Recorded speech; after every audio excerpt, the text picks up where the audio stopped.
Hey guys, Jess here. I have a layout process video here for you today. I am scrapping a photo of my son from last fall. We had gone to a small apple orchard, and while we were waiting for the tractor ride, there was an airplane in the sky, and my son was super excited to see it, and I just happened to capture that moment. And it's just really, really cute. So, as you can see in the beginning of this video, I had actually pre-sketched this layout out in Silhouette Designer. I do that sometimes with an idea in my head so I can get a visual of what the layout will look like, sizes and all that stuff before committing to anything. It's really helpful sometimes just to give you a visual to see if your idea makes sense or if you need to tweak anything before cutting everything out and putting it and committing to it on a layout. So I definitely recommend that if you have Silhouette Studios. It's super useful. So as you can see here, I have an 8.5 by 11 layout in which I've cut clouds out of. I'm going for like a monochromatic theme in blue, obviously, if you can tell that. So I have chosen some papers from the Maggie Holmes Sunny Day collection, all different blue pattern papers. I have some hearts, some tile designs, little polka dots, some lines. They work so well together and they're just really pretty. And behind the clouds you just get like a little snippet of the pattern papers, so it's not super overwhelming, and they complement each other nicely. So as you can see, I'm committing to the papers I chose, and I'm adhering them down.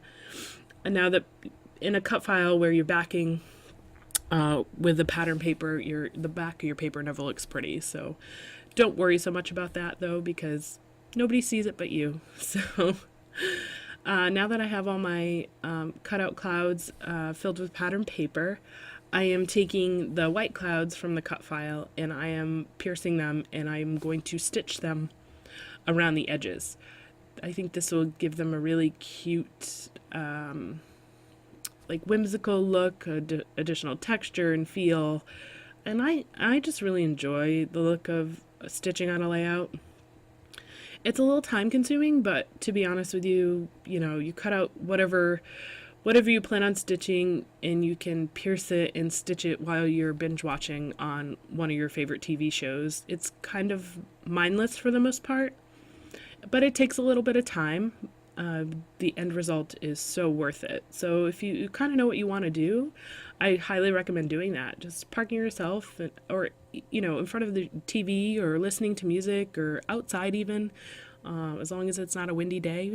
That would be kind of tricky. But and just relax and do some stitching. It's quite therapeutic, and like I said, the end result is just so worth it. So going around this cloud, the way I stitch is and I think a lot of people do, so I don't necessarily think it's unique, but I think it's worth mentioning, is I go around the cloud or go around whatever I'm stitching twice when I'm doing a straight, quote-unquote straight line stitching, or I want a solid line of stitch. Because if you only go around once, you only get a visual stitch every other. So going through twice ensures you have one single solid stitch around the perimeter of your object that you're stitching. And to me, for this look, that's what I wanted, and that's what I was striving for. So it takes a little bit extra time because you're going through it twice. But again, the look at the end of it is really great. Excuse me, it's really great. So as you can see here, I finished up this cloud. I'm just using ugly washi tape to stick down the back of the threads. And through magic of time and editing, I didn't make you watch every single cloud I stitched. But here you go. Here are all the clouds I stitched.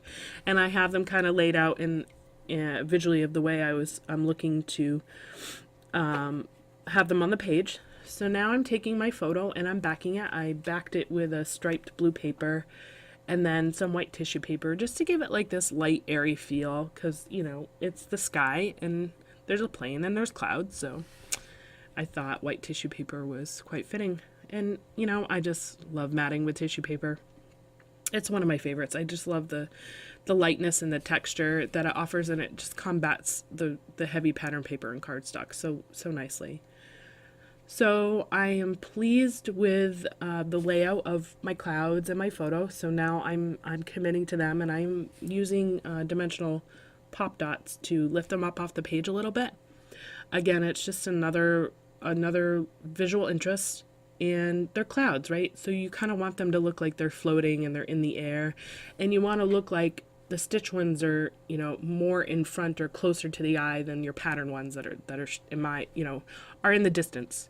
So I think that I accomplished that look pretty well. So now for my airplane, I wanted to do this little whimsical twirly tailwind. So what you're seeing here is me piercing those holes, and I'm going to go back through and stitch it. So it's going to tie in with the stitching in the clouds, and just really bring the layout together and give this cute little whimsical tailwind from the airplane. And so for the tailwind, I actually do purposely skip every other stitch because I didn't want a solid line. I thought the spacing in between each stitch actually looked better in this instance. So that is the look I end up going with. And you'll see that here. I'm basically just showing you my stitching process. For those of you who've never attempted or thought about stitching on a layout or are intimidated by it, go for it. It's really fun.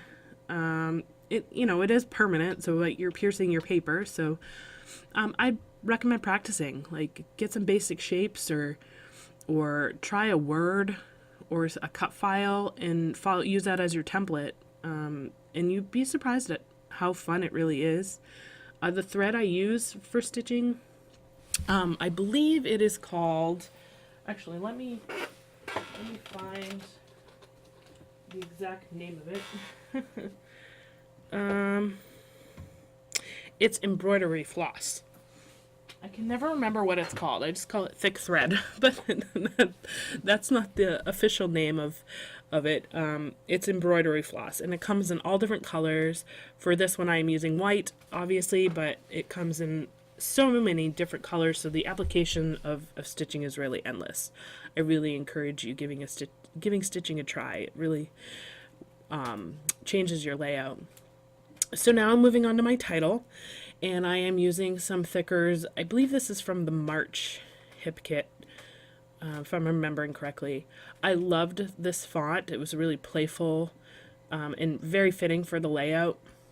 My only complaint about these thickers is that the adhesive fell off, or it wasn't sticking, so I do have to go back and glue them down. But other than that, they're really fun and thin and playful.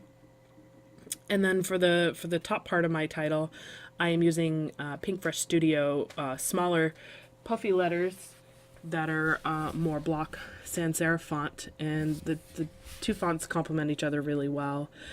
And my title is very unique. It is simply "Look, Mom, Airplane," which is exactly what my son said at the time he was seeing the airplane. And he was not quite 2 when this photo was taken, so his speech, he was just starting to put words together.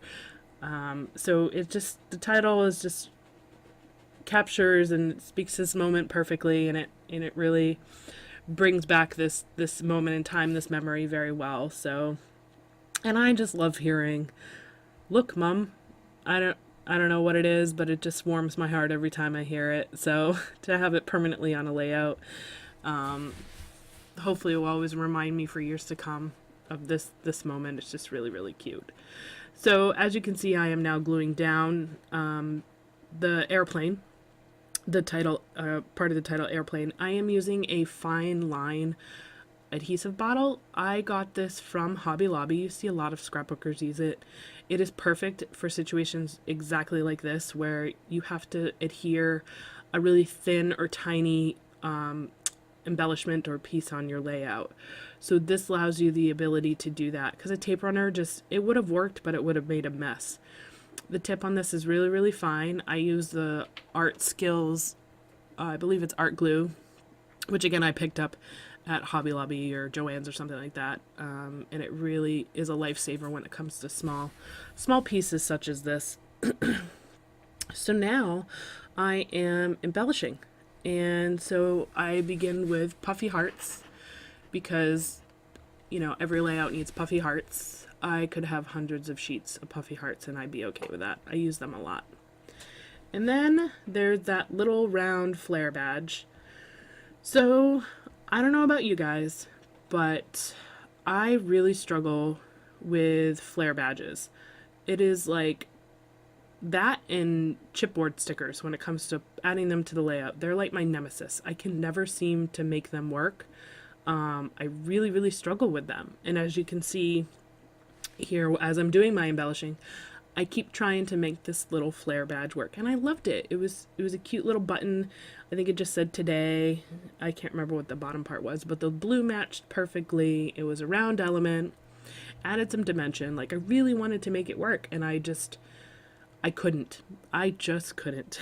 And I'm not really sure what it is about flare badges and chipboard stickers. I don't know if it's because they're so thick and bulky. I really am unsure what it is, but as much as I tried, I just couldn't get that little flare badge to work. So it'll have to wait for another layout.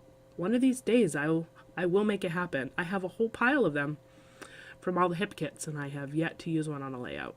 I've used some chipboard stickers, but even still, those I don't use as often as my puffy stickers or my flat stickers. So I got to get better at that. So I've added a little flag banner here with a little pop of yellow, which I think actually works really well. It complements the layout. Even though its majority of this is blue, the yellow actually is welcomed. Some more puffy hearts. I have a little banner down there by that flare badge. I'm still trying to figure out what to do in that, that little bottom corner of the photo.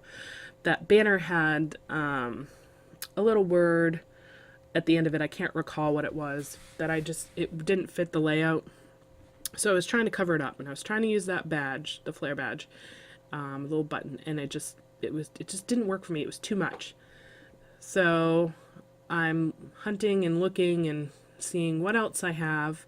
This is the Maggie Holmes Sunny Day sticker sheet. I'm trying to figure out what's available to me that I can use, because that badge is bothering me.